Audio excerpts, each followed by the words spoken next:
जब हमारा तन कृतार्थ हो जाएगा तब कीर्तन माना जाएगा। बाकी सवालों के जवाब मैं फोन में दे दूंगा। अभी बहन जी बैठी हैं, इनका प्रश्न था, अब मैं बीच में हूं इसलिए बता रहा हूं। इनका प्रश्न था पुण्य करके पाप कमाने की जरूरत क्या? और मैं रात भर रहता यहाँ पर, लेकिन मेरी मजबूरी है कि अब वो साधना में साधना पर अब पेल दिया उन्होंने, तो अब मुझे जाना पड़ेगा जी। एक प्रश्न था राम से कि जब अच्छे कामों के लिए यानी सुअवसरों के लिए आपका जन्म हुआ है तो मुझे मारने की जरूरत क्या? आपने क्या किया मैं नहीं जानता, ये तो सुबह बताएगा। हनुमान जी से एक प्रश्न हुआ कि आप तो रुद्र अवतार हैं, आपने मुझे लंका दान में दी थी और दान की दी हुई चीज को जलाने की लिखना चाहिए था।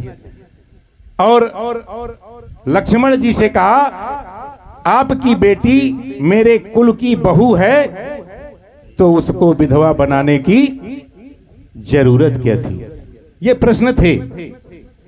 और अंतिम प्रश्न था विभीषण से कि जब भगवान सब कुछ जानते हैं, जगत पिता हैं, जगदीश्वर हैं, तो उनको नाभि में अमृत बताने की जरूरत क्या थी।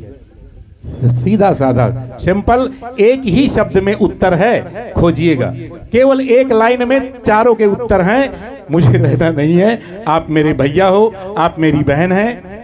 मैं आप लोगों के संगीत से बहुत खुश हुआ, लेकिन आप जो अलंकार डालते हैं, शब्द डालते हैं और जिन अलंकारों से सुसज्जित गीत लिखते हैं, उसके लिए मैं कायल हूं। बहुत बहुत धन्यवाद आपको, बहुत बहुत साधुवाद। आपने तत्काल जो लिखा है अनुप्रास अलंकार और कई अलंकार डाल करके आपने एक ही शब्द से कई अर्थ निकाल दिए, उसके लिए आपके लिए बहुत बहुत साधुवाद, बहुत बहुत धन्यवाद। और मैं मजबूर हूं। पहली बात, मेरे घर में बच्चे अकेले हैं, रात्रि बहुत हो गई है। मैं केवल आधा घंटे के लिए श्रवण भाई से समय मांग के आया था। मैं रात भर रहता, फिर कभी चांस मिलेगा। आज तो दाढ़ी रखाए बाबा बने घूम रहे हैं। 10 दिन की मेरी साधना और रह गई है। साधना वो धन है जिसको हम संभाल के रखें। लोग धन को संभालते नहीं हैं, हम जो धन संभाल रहे हैं उस धन में जो आनंद है वो परमानंद है। हम निरंतर सुख की चाह में घूम रहे हैं, क्षणिक सुख की नहीं। इसलिए महाराज मेरे शब्दों को ज्यादा न आप अपने अंदर लीजिएगा। मेरा वो धन है, मैं अपना संभाल रहा हूं, आपका धन हो आप संभालिए, बस यही साधना है। और कीर्तन जिस कृत्य से तन कृतार्थ हो जाए, बस वही कीर्तन है। सदियों से चली आ रही है, जन्म जन्मांतरों से चली आ रही है। सबसे पहले काली जी ने वो साधना की थी गोरा शरीर पाने के लिए। आप भागवत में देख लीजिएगा।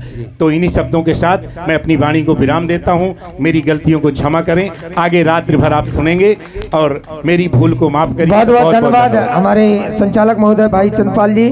चूंकि आज इनका जन्मदिन है तो पुनः मैं जोरदार तालियों के साथ इनका स्वागत करता हूं। आज इनके जन्मदिन के अवसर पर चमचम चमकने वाले, आज से 48 साल पूरे कर आपने कहा है, इसलिए मैं कोशिश करता हूं कि चमचम चमकने वाले चमक हो सितारों की, यशस्वी हो भारत के तुम शान हो खंगारों की। जोरदार तालियों से आप स्वागत करें। और उगता हुआ सूरज रोशनी दे आपको, खिलता हुआ फूल खुशबू दे आपको। हम तो अभी कुछ देने वाले नहीं हैं, ना दे सकते हैं, लेकिन देने वाला आपको हर खुशी दे, आपको हर खुशी दे, आपको हर खुशी। बड़े भाई का पुनः 100 रुपए का आशीर्वाद। बहुत बहुत धन्यवाद, बहुत बहुत धन्यवाद। आए मंजूलता जी। ढोलक वाले भैया, दोनों ढोलक वालों के लिए ये पुरस्कार है।